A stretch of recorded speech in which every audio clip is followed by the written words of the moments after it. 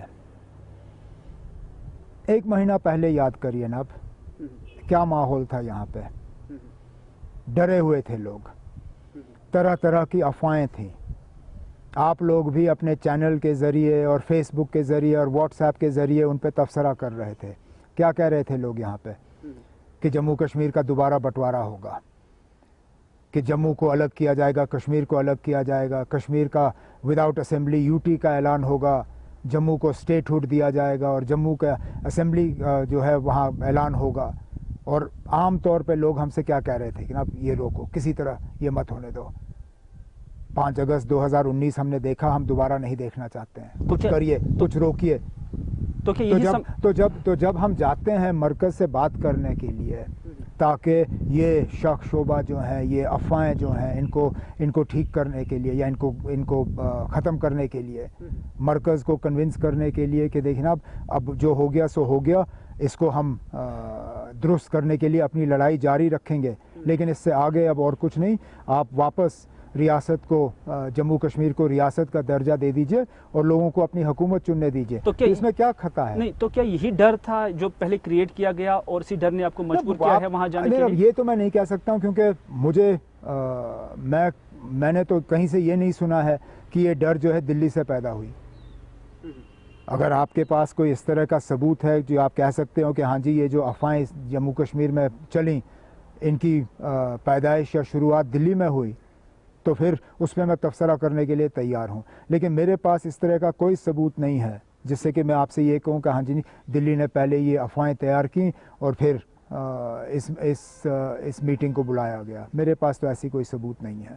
عمر صاحب، بیشتر لیڈران جو اس آل پارٹی میٹنگ کے شریک تھے اور اس میں حصے دار رہے، اور اس کے بعد جب انہوں نے میڈیا کے ساتھ گفتگو کی تو ان بیشتر لیڈران نے یہی کہا کہ 370 پر ابھی بات کرنا مناسب نہیں تھا، تو اسی وجہ سے ہم نے صرف 2 لیڈروں نے یہ بات کی، صرف 2 وہاں پہ لیڈروں نے اس میٹنگ میں 370 کے حوالے سے کہا کہ یہ سب جوڈس ہے، لیکن 370 کے حوالے سے فاروق صاحب اور محبوبہ مفتی اور طارق عامر صاحب، ان تینوں نے 370 کے حوالے سے بات کی۔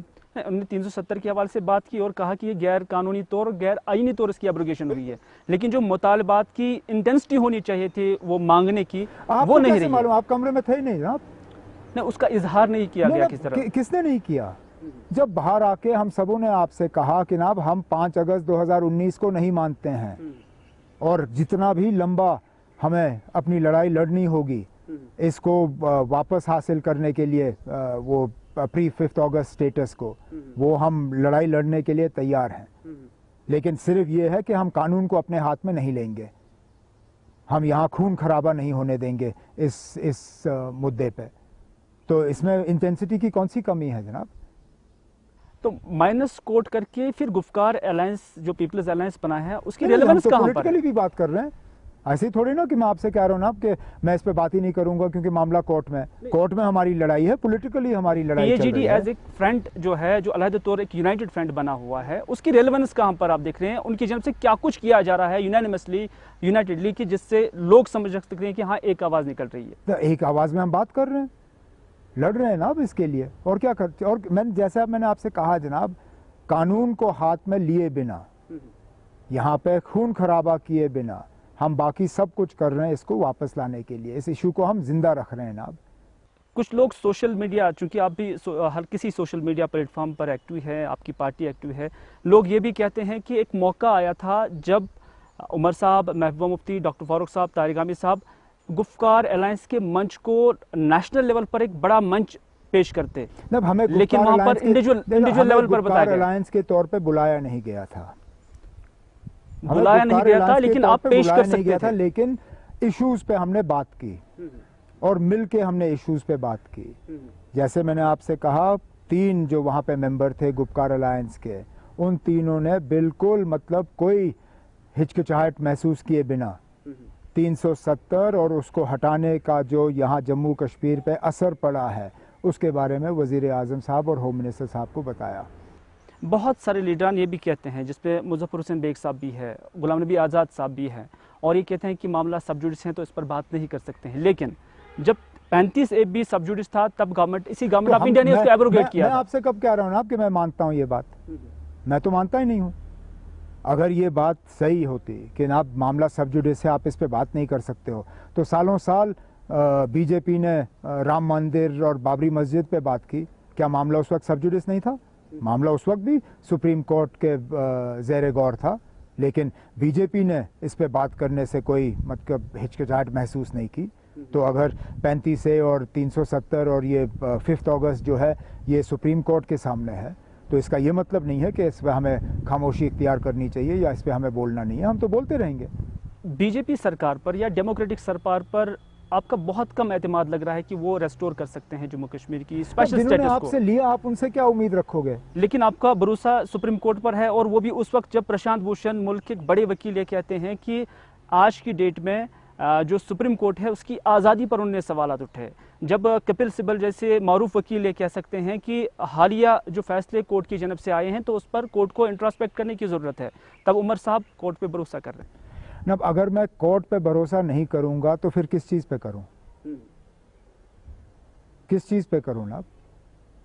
کہیں نہ کہیں تو مجھے اپنا بھروسہ رکھنا ہوگا. تو کورٹ پہ بھروسہ کرنا ایک مجبوری ہے؟ نہیں، مجبوری نہیں ہے نا، مجبوری نہیں ہے. یہ ایک یا تو آپ اس ملک کے آئین پہ بھروسہ کرتے ہیں، اگر آپ کرتے ہو تو پھر آپ کو جو آئین کے تحت جو ایونیوز ملتے ہیں، جو طریقہ کار ملتے ہیں انصاف حاصل کرنے کے، آپ کو ان کا استعمال کرنا ہوگا. آئین کے تحت ہمیں سپریم کورٹ کے پاس جا کے اپنا جو ہے موقف رکھنے کی اجازت دی جاتی ہے اور ہم اس کو استعمال کر رہے ہیں. یہاں تو بڑے بڑے علیحدگی پسند لوگ بھی سپریم کورٹ اور کورٹ میں جاتے ہیں، چاہے اپنا بیل ہیئرنگ کرنے کے لیے، اپنے آپ کو چھڑوانے کے لیے. تو کیا وہ چھوڑ دیں؟ پھر کیا ان کو چھوڑنا چاہیے جو کیس لڑے جا رہے ہیں علیحدگی پسند لیڈروں کے کورٹس میں؟ تو پھر ان کو کہنا چاہیے نا مجھے کورٹ پہ کوئی بھروسہ نہیں ہے، میں کورٹ سے ہٹ جاتا ہوں. جب آپ کی میڈیا کمپنیوں پہ کے ساتھ غلط ہو جاتا ہے، جب آپ کے لوگوں کے ساتھ ظلم ہوتا ہے، تو آپ کیا کورٹ جا کے انصاف حاصل کرنے کی کوشش نہیں کرتے ہو؟ جب آپ کر سکتے ہو تو ہم کیوں نہیں کر سکتے ہیں؟ ایک اور سوال میں اسی وزٹ کے بارے میں پوچھنا چاہوں گا آپ سے، کیونکہ جب بھی جموں کشمیر ہو یا دلی میں فاروق صاحب ہو یا آپ ہو یا جو بھی جموں کشمیر سے تعلق سیاستدان ہیں، ہمیشہ یہ کہتے ہیں کہ مسئلہ کشمیر کا حل بھارت اور پاکستان کے جامعہ مذاکراتی عمل میں ہے. اور یہی بات جب محبوبہ مفتی نے یہاں کی، اور اس کے بعد اسی سے متعلق سوال ڈاکٹر فاروق عبداللہ سے دلی میں پوچھا گیا، اور انہوں نے کہا کہ محبوبہ مفتی کا ایجنڈا الگ ہے اور میں پاکستان کے ساتھ بات کرنے پر کوئی بات نہیں کروں گا. نہیں، فاروق صاحب نے میڈیا سے جو کہا ہوگا وہ پبلک کنزمپشن کے لیے، لیکن جو لوگ میٹنگ میں تھے ان سے پوچھے نا فاروق صاحب نے وہاں کیا بات کی. وزیر اعظم دیکھنا، وزیر اعظم صاحب کو تو فاروق صاحب نے، میں خود سن رہا تھا ان کی بات، آپ باقی جو اس میٹنگ میں 13 اور لوگ جو تھے ان سے پوچھ لیجئے. فاروق صاحب نے پرائم منسٹر سے سیدھا کہا جناب کہ پاکستان سے بات کیے بنا اور ان کو کانفیڈنس میں لیے بنا اور ان کے ساتھ ایک دوستی کا رشتہ بنائے بنا یہ مسئلے حل نہیں ہوں گے.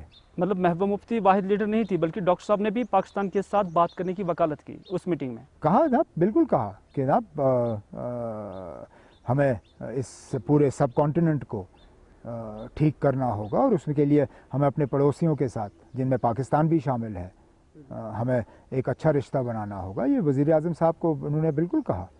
عمر صاحب، ڈیلیمیٹیشن کے بارے میں پوچھنا چاہوں گا آپ سے، کیونکہ ڈیلیمیٹیشن کمیشن جب بنایا گیا تو اس وقت نیشنل کانفرنس نے یکسر مسترد کیا اس میں جانا، اس کا ممبر بننا.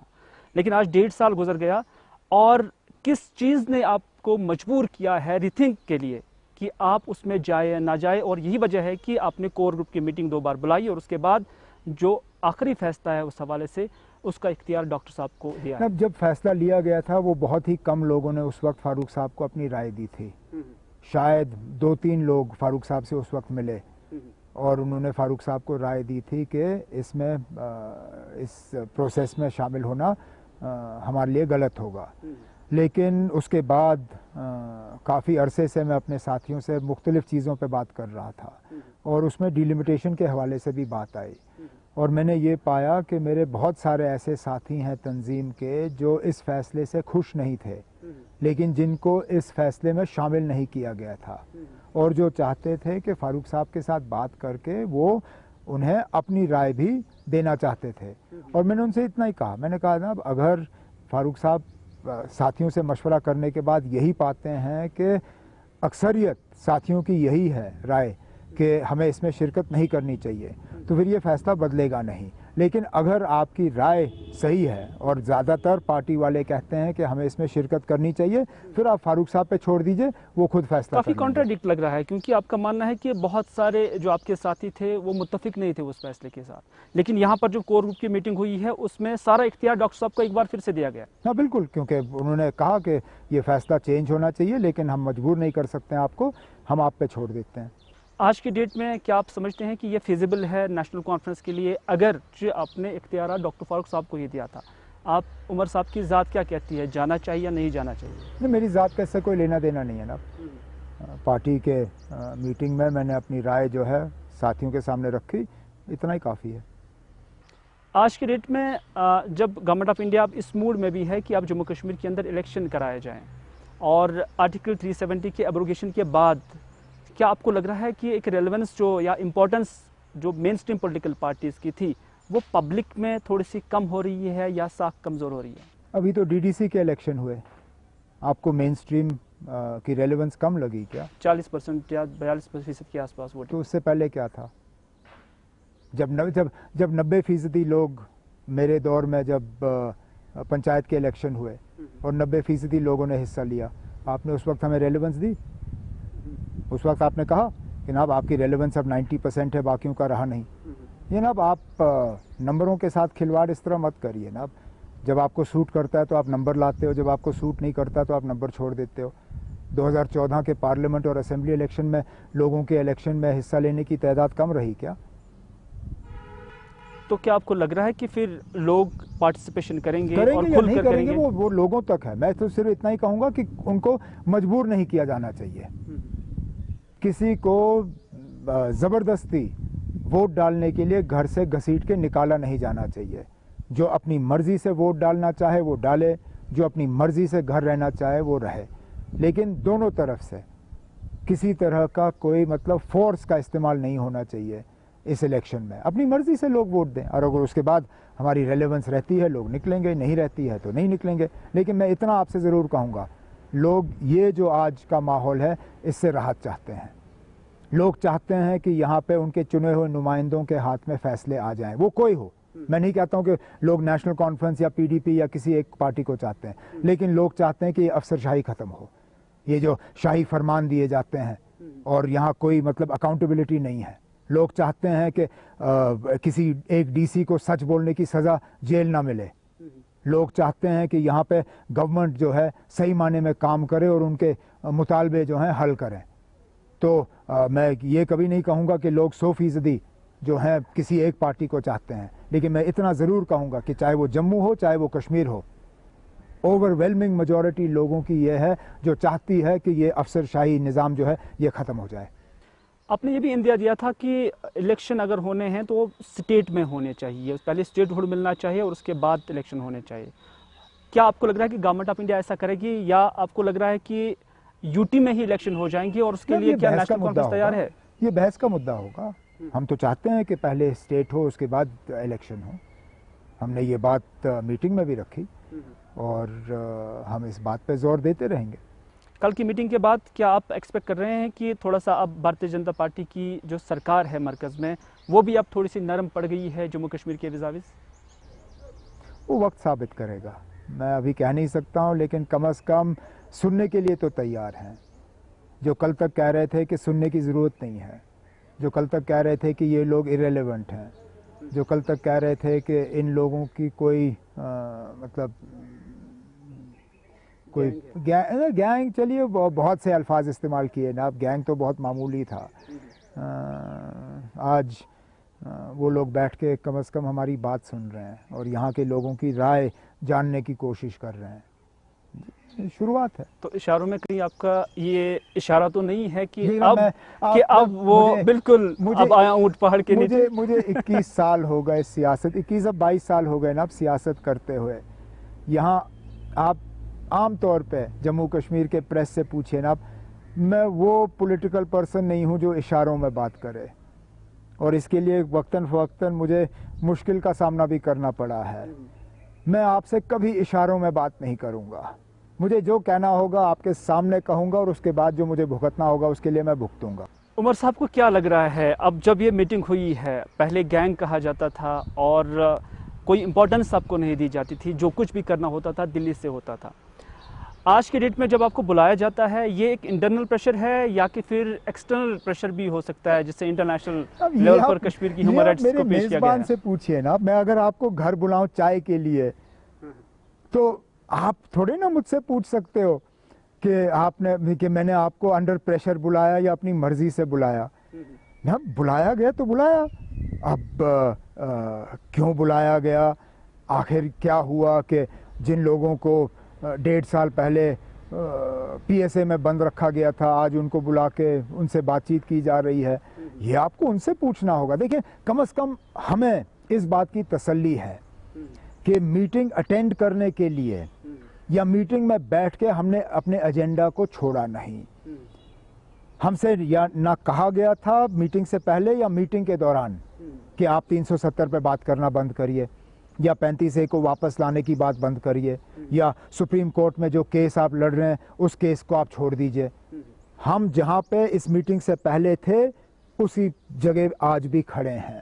اگر کہیں بدلاؤ آیا ہے، اگر کہیں نرمی آئی ہے تو اس کا ہمیں استقبال کرنا چاہیے. آپ سیاسی بصیرت رکھتے ہیں، کافی تجربہ آپ کا سیاست میں ہے، تو یہ سارا کیا کچھ ہو سکتا ہے؟ آپ نے کیا کچھ اخذ کیا ہے؟ بہت کچھ ہو سکتا ہے، بہت کچھ ہو سکتا ہے، لیکن میں اسپیکولیٹ کرنا نہیں چاہتا ہوں. کیا ہے کیا نہیں ہے یہ وقت ثابت کرے گا. کم از کم اندر کا ہے یا باہر کا ہے؟ اب میں دوبارہ آپ سے کہتا ہوں نا، مجھے نہیں معلوم، لیکن جہاں تک میرا اپنا تجربہ رہا ہے،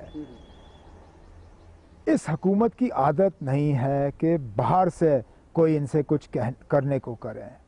نہیں تو اگر آپ دیکھیں نا، جب ہم بند تھے مختلف گیسٹ ہاؤسوں میں اور MLA ہاسٹل میں، اور شروع سے ہی کتنا دباؤ تھا ہمیں چھڑوانے کے لیے. مانا انہوں نے.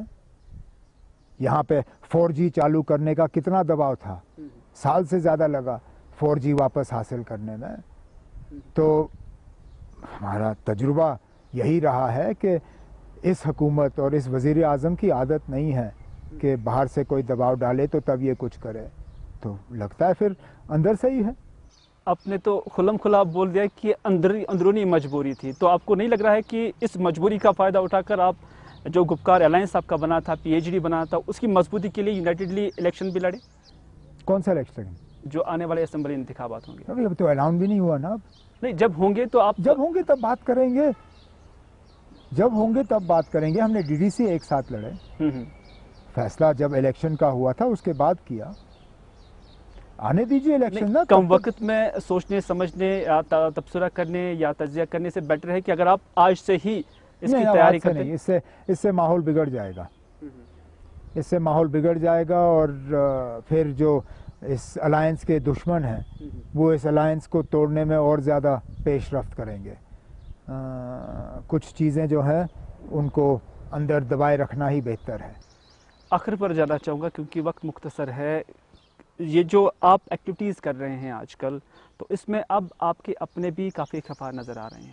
آغا سعید روح اللہ ایک بڑی مثال ہے، ایک بڑا لیڈر، منسٹر. ایک مثال.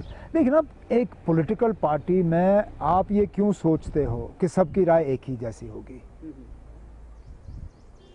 اب مختلف لوگوں کی مختلف رائے ہوگی پارٹی میں، لیکن یہ میں آپ سے ضرور کہہ سکتا ہوں کہ اوور ویلمنگ میجورٹی پارٹی کی رائے جو ہے وہ یہی تھی کہ ہم اس میٹنگ میں حصہ لیں اور اپنی بات وہاں پہ رکھیں. تبھی تو جا کے فاروق صاحب نے یہ بات کی. اب میں یہ مانتا ہوں کہ ہو سکتا ہے کہ کچھ لوگ اس فیصلے سے خوش نہیں ہیں. ٹھیک ہے نا، ان کو اپنی بات رکھنے کی کھلی اجازت ہے. وہ میٹنگ میں آتے ہیں، بات کرتے ہیں، ہم سنتے ہیں. لیکن یہ نہیں ہے نا کہ ایک آپ اسے آدمی ڈسپلن سنیں نا، یہ کہاں صحیح ہے کہ ایک یا دو آدمی اپنی رائے جو ہے وہ پارٹی پہ ٹھوس دیں. اگر فاروق صاحب سب کی رائے لے کے کام کر سکتے ہیں تو پھر جو میجورٹی ہے فاروق صاحب کو ان کو لے کے چلنا ہوگا نا بنسبت کی مائنورٹی. آپ اسے کوئی کتنا بھی بڑا لیڈر ہو، اگر میں یہ تک مان کے چلتا ہوں اگر فاروق صاحب مجھے شامل کر کے 20 لوگوں کی رائے لیں اور ان 20 میں سے میں اکیلا ایک رائے دوں اور 19 الگ رائے دیں، فاروق صاحب کو 19 کے ساتھ چلنا ہے. یہ چھوڑ دیجئے کہ میں نائب صدر ہوں نیشنل کانفرنس کا، میری رائے مائنورٹی میں ہے اور پارٹی ہم ڈیموکریٹک طریقوں سے چلاتے ہیں. تو آپ اسے پارٹی کے اندر جمہوریت سمجھتے ہیں یا کہ پھر یہ انڈسپلن بھی ہے ود ان دا پارٹی؟ جناب رائے الگ رائے رکھنا جمہوریت ہے. رائے کو کس طرح آپ پیش کرتے ہو وہ آپ کو خود دیکھنا ہوگا. اگر آپ وہ طریقے استعمال کرتے ہو جس سے کہ پارٹی کے ڈسپلن کو نقصان پہنچتا ہے اس پہ پھر سوچا جانا چاہیے. ہم نے کبھی کسی ساتھی سے یہ نہیں کہا کہ آپ میٹنگ میں آ کے بات مت کریے، لیکن ہم یہ ضرور امید رکھ سکتے ہیں کہ بات جو ہے پارٹی کے اندر ہی رکھنی چاہیے. لیکن ٹھیک ہے جناب، کوئی بات نہیں، کبھی کبھار بات چلتے کیونکہ ڈسپلنری کمیٹی بھی ہوتی ہے پارٹی کے اندر، تو ان کی جانب سے کوئی ایکشن نہیں آیا. ایکشن لوں گا، آپ لوگ کہو گے انٹالرنٹ ہیں، آپ لوگ کہو گے یہ ڈسینٹ کو ٹالریٹ نہیں کرتے، آپ لوگ کہو گے دیکھیے نا خاندانی پارٹیوں میں یہی کمزوری ہے، یہ اپنی آواز کے بجائے اور کسی کی آواز سننے کے لیے تیار نہیں ہے. اس لیے جناب میں کوئی ڈکٹیٹر نہیں ہوں، نہ میرے والد صاحب ڈکٹیٹر ہیں. الگ ساتھی رائے رکھتے ہیں، ہم یہ امید ضرور کریں گے کہ ساتھی یہاں آ کے اپنی رائے رکھیں. بیچ میں کبھی کبھار تھوڑا سا بچپنا آ جاتا ہے، ٹھیک ہے نا، اب اس چیز کو ہم برداشت بھی کر لیتے ہیں. چلیے عمر صاحب، آپ کا بہت بہت شکریہ کہ آپ نے اپنا قیمتی وقت دیا. تو ناظرین، آپ کا بھی بہت بہت شکریہ کہ آپ نے ہمیں ابھی تک برداشت کیا. اسی کے ساتھ دیجیے اپنے میزبان میری ہلال ہانجری کو پوری ٹیم کے ساتھ اجازت. خدا حافظ.